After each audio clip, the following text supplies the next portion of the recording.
How's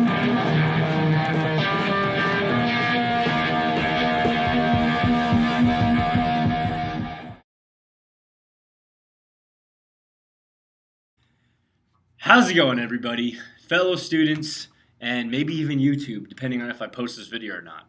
Today I want to do a quick video on the origins, history, and modern implications of liberalism. Now, I'll be honest, when my professor told me I was going to be doing a presentation on liberalism, I thought to myself, I'm not qualified for this. I mean, I'm going to have to find a doctor or psychologist if I'm going to want to do a presentation on mental disorders. A joke. So, okay, over the last few years, my indulgence into YouTube rabbit holes, SJW-owned and Ben Shapiro Rex libtard videos, I found myself aligning with the conservative side of things nowadays, and I always associated liberalism with big government, less power for the individual, and heavy regulation on private enterprise. But after doing some research on this topic, I came to realize that liberalism is nothing more than individual freedom, individuality, and the right for people to live how they see fit. This was a stunning realization. Could it be that I am a libtard? Search your feelings, you know it to be true.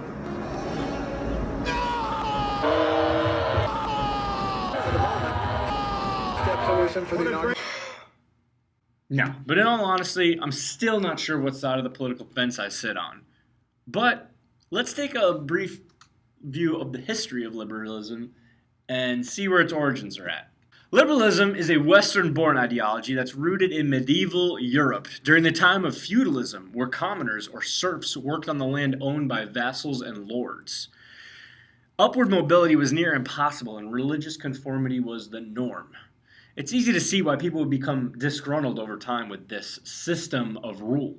These notions of ascribed status and religion all began to change when the Western world at large was shaken up by cultural movements and afflictions, like the Black Plague, the Renaissance, and the Protestant Reformation in particular. The Protestant Reformation was headed by a gentleman named Martin Luther. Nope, not that one. There we go. Martin Luther took up issue with the Catholic Church and their authoritative nature. You see, at the time, the Catholic Church was going through what I feel like is kind of an identity crisis. They were looking for new, hip ways to revamp their image and to generate revenue. One of these ways was by selling indulgences. Indulgences were sold to the public as a way for them to repent for their sins. And it wasn't long before clergymen and people of the church began selling these indulgences as basically a ticket into heaven. Martin Luther felt that this was incongruent with the teachings of the Bible, and he called for individuals to adhere more closely to the Bible on their own rather than follow blindly the doctrine of the Catholic Church as an overall authority.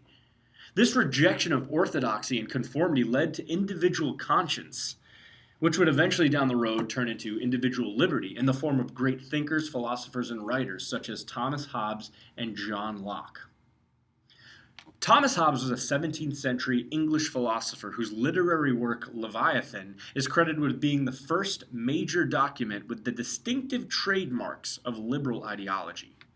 While Hobbes' ideas were largely secular, he still maintained that people should adhere to an overall authority and obey the law, an idea which our buddy John Locke kind of dissented from. John Locke was also an English philosopher. He expressed his belief that individuals had certain natural rights which were inalienable. Sound familiar? These rights included the right to worship freely and the right for the people to revolt against the government should the government become corrupted or no longer serve its purpose. Under John Locke's views, government rule was just a necessary evil, meant to be tolerated as a means to protect individual liberty.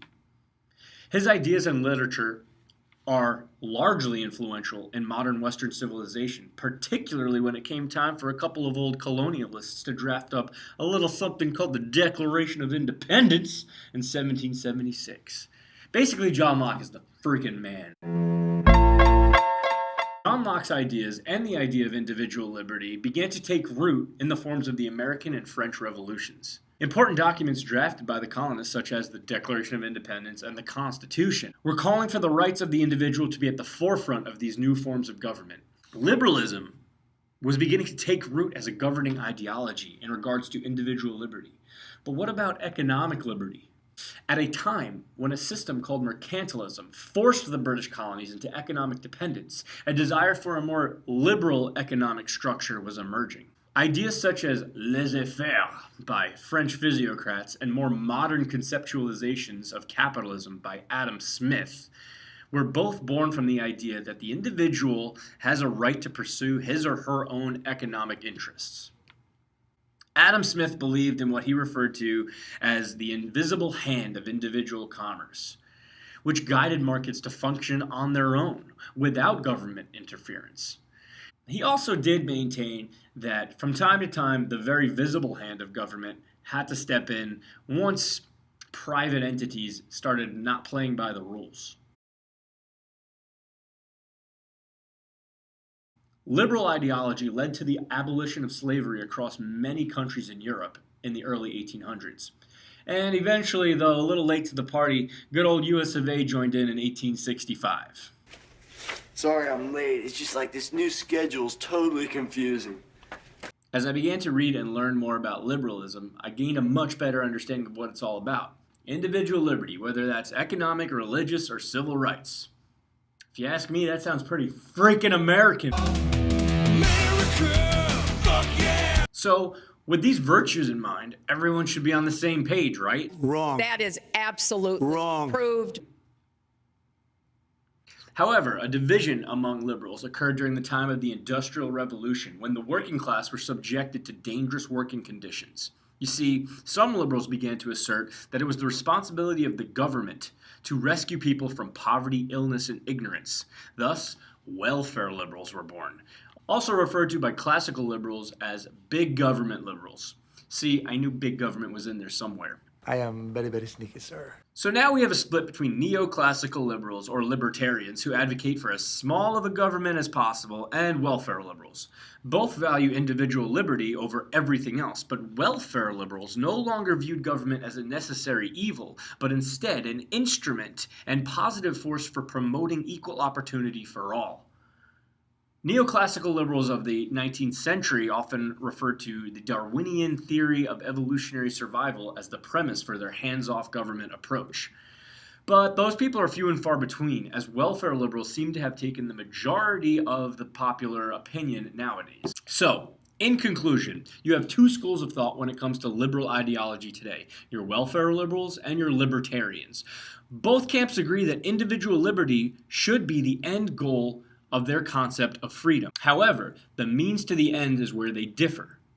They largely agree on three of the four functions of their ideology: the explanative, the evaluative, and the orientative.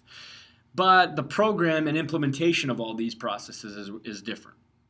Has the core concept of liberalism been corrupted today, with many liberals advocating for social institutions such as universal health care and free education, which by default gives the government more power over the people, if only to lift them up? Does the libertarian approach of hands-off government give too much power to the individual and create too big of a wealth disparity between the classes? And more importantly, where do I stand in all this now that I've read about liberalism? Pretty confused.